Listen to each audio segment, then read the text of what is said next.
29S. Now, I originally planned to finish Chapter 3 today, but we already finished it last time. I went a little further than I expected to. So we'll start Chapter 4, which is kind of long, and then I'll demonstrate the SQL injection and the main event I've been talking about, the Web Security Academy, where you're going to spend most of your energy in this course. So that's the plan. So let's start with a bit of Chapter 4, which is here. All right, so mapping the application. And let me put this up there so it'll be streaming correctly. I think that'll do. All right. So when you're mapping, you're trying to enumerate all the parts of an application, all the pages, all the functionality, login buttons and things that move you from one part to another. You can't necessarily find it all. Some might be hidden, but you try to find whatever you can, and what you're trying to find is the attack surface and the vulnerabilities. Now, the attack surface is all the ways a hacker can attack it, so usually it is the ways that data come in from the outside. HTTP requests, logins, requests for SQL, requests into databases, anything that sends in data from the outside that might be manipulated is part of the attack surface. And vulnerabilities, of course, are weak spots where you can tell something is misunderstood in the app and mishandled. So to enumerate content and functionality, this is often done with web spiders. Web spiders are what search engines use to get the data, like Google. They load a web page and then find all the links on it into that domain and click all the links and click more links. That's spidering. You hop through every link to find all the pages you can find. That's one way to do it. The Google spider does much more. It tries common names and so on. It's very good at finding things.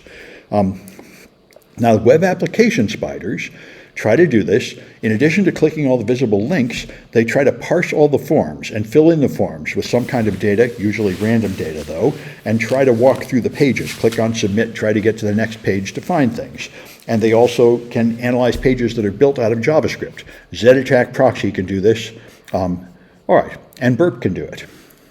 The problem is they can't do it very well because it doesn't really understand exactly how to fill out the form. A human can fill out the form with a valid address, valid phone number, valid email address, and that sort of thing. Often automated spiders will just bounce as they fill in forms with incomplete, inadequate data. Now, the robots.txt file is increasingly important these days. You can put a robots.txt file on a site, and I think City College has one. Let's take a look. tcsf.edu. You put it here, /robots.txt, and there it is. The purpose of this file is to list things you do not want crawlers to crawl. As far as I know, there is no legal obligation to honor this, and you don't know which ones do, but you tell them, I guess you're allowed to go in here, but you're disallowed to go in there. And you list all these things. This is often pretty useful for pen testers because you can see what they're worried about, and that's probably where you want to look. Also, this is getting increasingly important. People are using this to block AI spiders. This is the new hotness. The AI engines are all trying to scrape everybody's site to find data to train on, and people are increasingly putting flags in the robots.txt blocking the user agent from AI companies, and they're trying to regard that as a legally enforceable barrier not to crawl our stuff. And there are a lot of cases in court to decide how effective that's going to be. But anyway, that's the point of this. So automatic spidering, like I say, might not be able to handle unusual navigation elements like dynamically created JavaScript menus that drop down. It might miss whole areas. It might miss links buried in compiled objects like ActiveX or Java. It might not be able to fill out a form with valid data because it's pretty stupid. So the form may have validation checks, make sure the email and telephone number and such are correct. A human could do that, but usually an automatic spider is not smart enough to fill out that form very well. That might be changing with the AI moving forward, but it's not common that I don't know spiders that have AI in them yet. Also, spiders only fetch each URL once. Now, this can be a problem because some websites have the forms-based navigation in which the same URL can return different content and function. A bank may implement every action with a post to account.jsp with a bunch of parameters determining what you do. So the spider will say, I found account.jsp, but it turns out there's a whole bunch of different pages you can get there depending on the parameters, and it doesn't know that. Another problem is some applications put volatile data in the URL. So you might put something like a timestamp in the URL, and now, even though it's the same page over and over, the spider will think it's different and keep spidering the same page over and over, so it can fail in both directions. And that would freeze up your spider as it keeps loading that page over and over, thinking it's found a new page.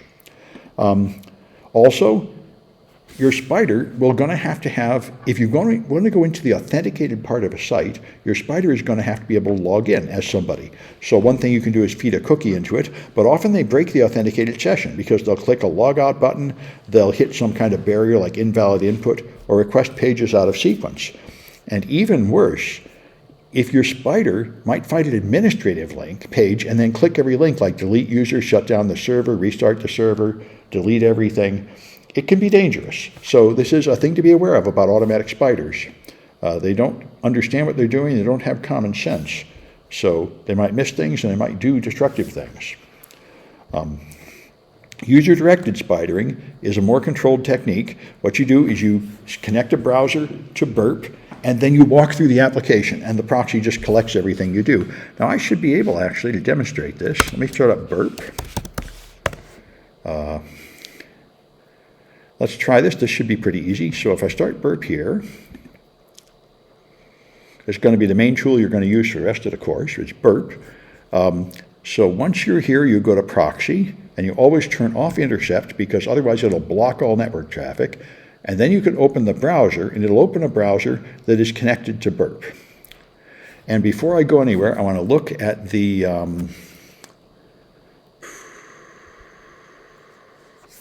want to find the list of pages we've been to. Yeah, here we are. So here's the site map, and it looks like the only thing it's been to is something called Sentry.io. So let's browse with Burp's proxy. Let's go to, say, samsclass.info. All right, so it's loaded that page. So now you see it's found my page, and it's found various things connected from my page. And right now, it's found these folders. It looks like it's found a bunch of things inside those folders already, which is kind of surprising to me. I wonder if it remembers what I've been before, because I haven't gone that far into it. I'm going to try and clear this out. Let's delete host. Yeah. All right, that deletes all the samsclass.info stuff. So now let's just refresh this one page and see what it gets. And again, it seems to be going really deep, and I don't completely understand how it can be going this deep. I feel like it must have some memory. Let's try going somewhere it's probably never been, like, say, msn.com. It loads the home page, and let's see what it learned about MSN. MSN is, of course, covered with cookies and ads. Bloody hell. Here's msn.com. And this is what I thought. All it has seen is the home page. So there must have been some history. All it's seen is this one page at MSN. This is user-directed spidering. So if I want to go deeper, I can start clicking on things in MSN. Let's see if I can find any of these. I'm looking at the URL, and none of these are going deeper into MSN. That one's going... This is the problem. MSN seems to be such a mess that all these links go somewhere else. How about here? That's going into MSN somewhere. Okay, good. So that should open more pages within the MSN domain. And so now I should see them appearing here. They're all different URLs, though.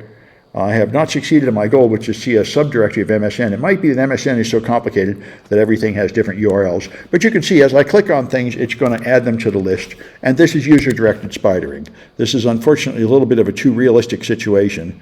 Everything is so bloomin' complicated. Here's another MSN, something about movies. And yet, all those other things appear, but it doesn't seem to get any deeper on MSN. So anyway, it's pretty confusing, and unfortunately, that's the way modern websites really are. Anyway, I'll close Burp for now. We'll get back to it later. Let's get back to the slides. All right.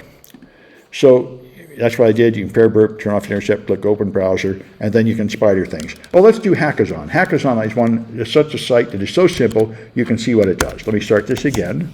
You'll get used to starting Burp. Yeah, MSN was a modern website so bloody complicated I couldn't figure it out. It seems to be constructed from like hundreds of domains. But if I go here, turn off the intercept, and open the browser, Hackazon should be simple enough. Let's first take a look at the spider, which was here. Okay, and now let's try going to hackazon.samsclass.info. All right, let's see what I said here. HTTP, maybe I just have to get rid of the S. Yeah, there it is. Okay, and now if I look in the Burp browser here, here's Hackazon, and here's various items. There's a cart. If you view the cart, there's nothing in it. But if I put things in the cart, we'll see more stuff here. So if I shop for an item, here's something, and I add to cart. All right, now my cart has got a product in it. So you can see it's saving the pages it finds and the items it finds here. All right, I think that's all I wanted to show you. Yeah, all right. And so you can click the shopping cart icon in the web page to see items. Right there it is. That's the shopping cart. All right. And all right. And if I go and expand this cart, add user, yeah. So if I expand cart and add and user, all I see is a product. Oh, now expand user, right? There should be a user container. Yeah, there's a user container. All right, I expand that. There's login, password, and register.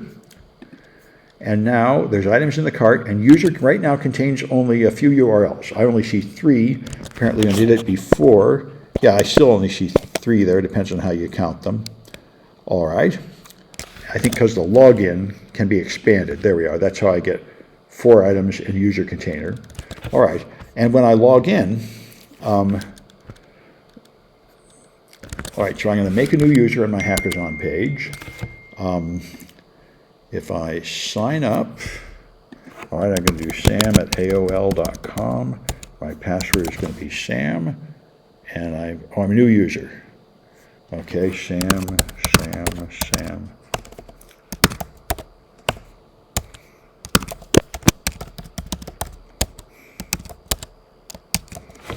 All right, register. All right, and now I'm logged in. Now I think what I said in my instructions was log out and sign in. So I'm going to log out and then sign in.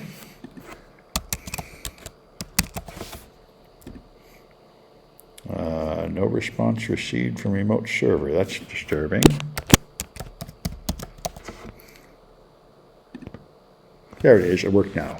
All right, so I managed to log in, and now we should be able to see a change in the spidering stuff here. The login event should be visible in Burp. So if I go here, here's the login. And here's username is Sam@AOL and password is Sam. This is the login event right here. That's the request that did it. So you can see the request being stored here. You can see them in the spider. And by the way, you'll also see them in the proxy history. This is where you see all the requests that have happened here. And here's a post for user login. And here's another post. So here's the first one I attempted. There. And if you look down here at the request, you will see I tried to log in with the username of Sam and a password of Sam. And for some reason, it didn't even answer. But when I logged in with this one, I sent sam@aol.com and Sam, and that one it accepted. So in this is where you're going to spend most of our time using Burp in the future, is this page in proxy history where you can see every request, and you can now copy them and modify them and send them up to the server. I see something in here. Go to news. All right, just an idea. Yeah. Anyway, all right. So that's what I wanted to show you. The Hackazon site is simple enough that it's not too confusing. The MSN site was way too complicated for a simple demo. So let's take a look at some Kahoots. I've got them here. And it's 3A, so there we are.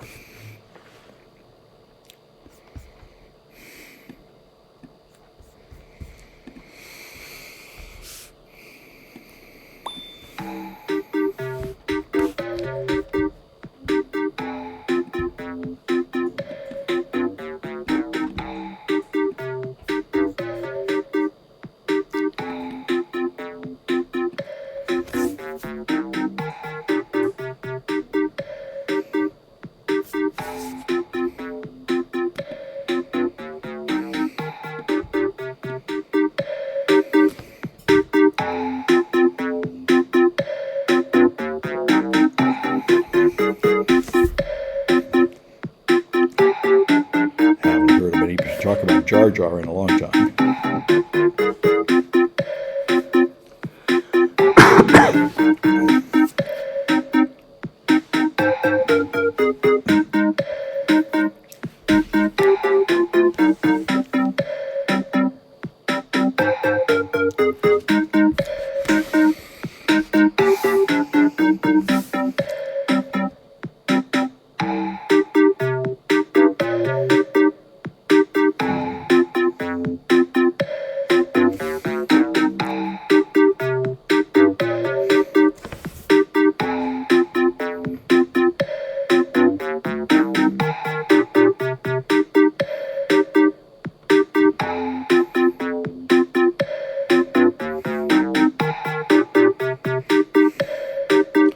All right, maybe this is everybody that's coming.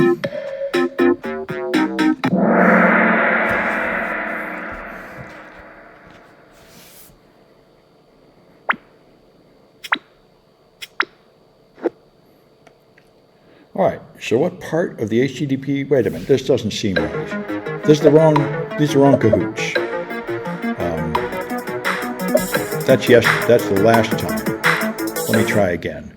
It should be 4A, not 3A. All right.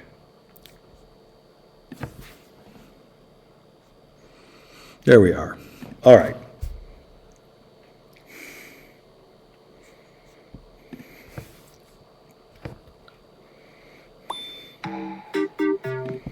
All right.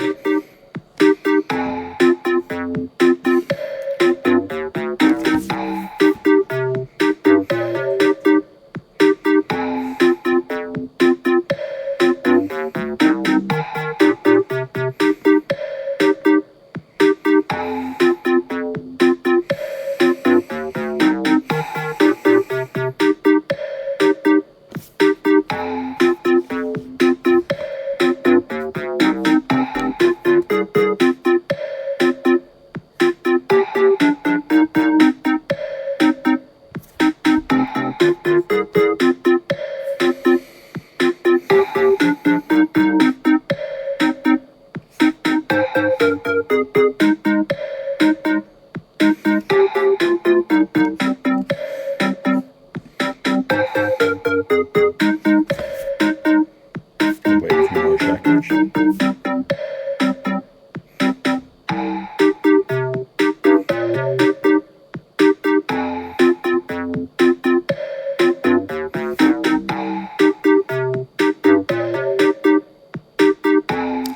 Okay.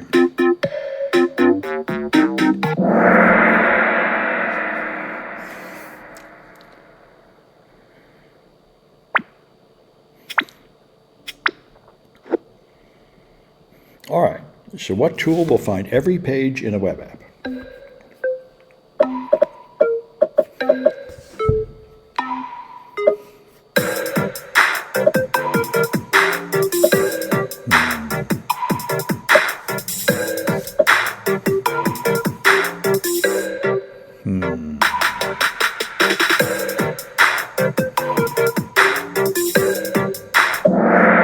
I guess Spider seems like the best answer. This is not a very good question. This is like a CISSP question. We just talked about how it doesn't really find every page. So it tries to, but there are things it can't find. So this is not a very smart question. Let me just make a note. 3A, change the Kahoot. 4A. All right. Anyway, I don't like that question. All right, what part of a website has validation rules?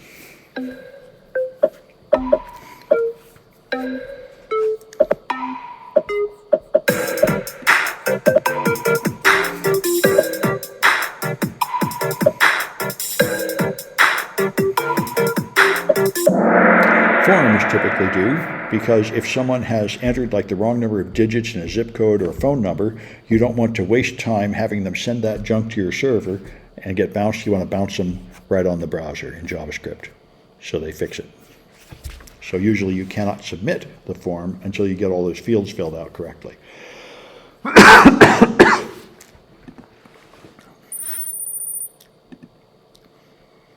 All right, What feature is not a problem for Spyder?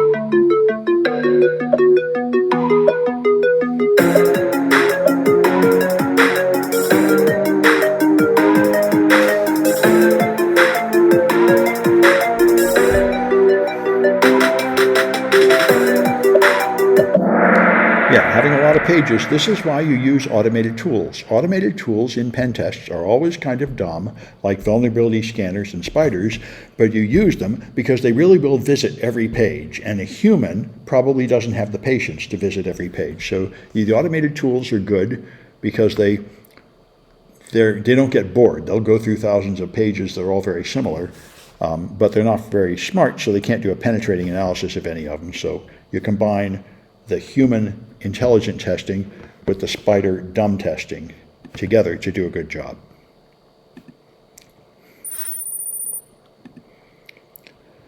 All right, what risk is there if you Spyder while authenticated as the administrator?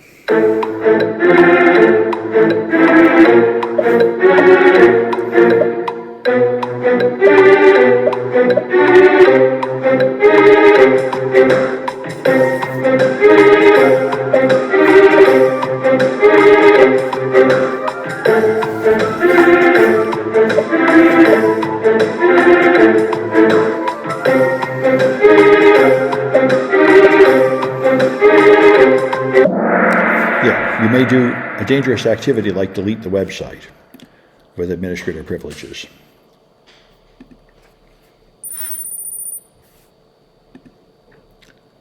All right, how can you use Burp to examine HTTPS requests?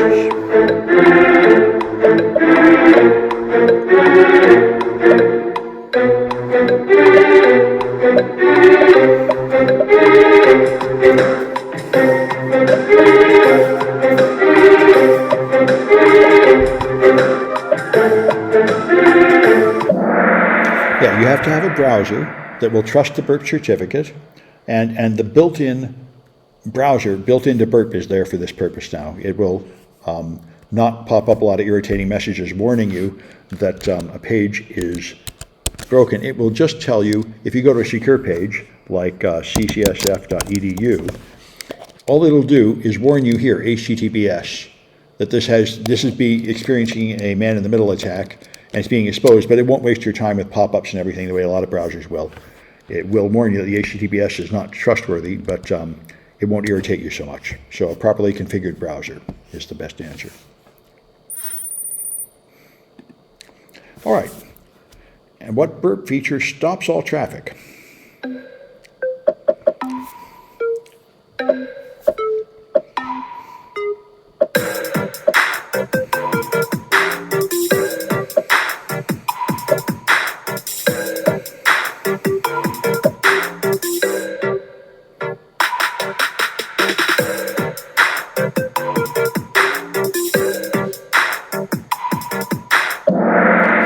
Intercept, which unfortunately is turned on by default. So the first thing you almost always have to do is turn off intercept, and this always frustrates beginners who can't make Burp do anything. By the way, Kali, a few years ago, every version of Kali had networking turned off by default. And again, therefore, all the help pages and forums are all full of why can't I get anything done with my Kali, until they finally turned that off. And I wish Burp would wise up and turn off intercept by default, but they haven't yet. Tradition. This may be real initials. I've made identifier, I'm not sure. So, all right. Let me check the comments in Twitch. I saw a few. People told me 4A. They were smarter than me. Yep. Okay, good. All right. So I'm going to stop this recording.